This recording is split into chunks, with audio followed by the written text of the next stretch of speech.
ఒక అడవిలో చిట్టి అనే తెలివైన నక్క ఉండేది. అది చాలా బుద్ధిమంతం, కానీ కొంచెం మోసగాళ్ల స్వభావం కూడా ఉండేది. అడవిలోని మిగతా జంతువుల నుండి తినడానికి తక్కువ శ్రమతో ఎక్కువ ఆహారం పొందాలనేది దాని లక్ష్యం. ఒకరోజు అడవిలో ఉన్న సింహరాజుకి తినేందుకు ఏమీ దొరకలేదు. చిట్టి నక్క దానిని చూసి ఓ యుక్తి వేసింది. ప్రభు, మీకోసం మంచి ఆహారం సిద్ధం చేస్తున్నాను అంది. అది సింహాన్ని ఒక మోసపూరితంగా ఖాళీ గుహకు తీసుకెళ్ళింది. అక్కడ సింహం ఎదురుగా నిలబడగా నక్క దాని వెనుక నుంచి త్వరగా పరుగు తీసి తన పాత బిల్లులోకి వెళ్ళిపోయింది.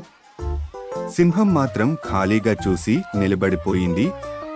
తర్వాత అర్థమైంది, నక్క తనతో ఆటలాడిందని. ఈ సంఘటన తర్వాత అడవి జంతువులంతా నక్క బుద్ధిని మెచ్చుకున్నారు.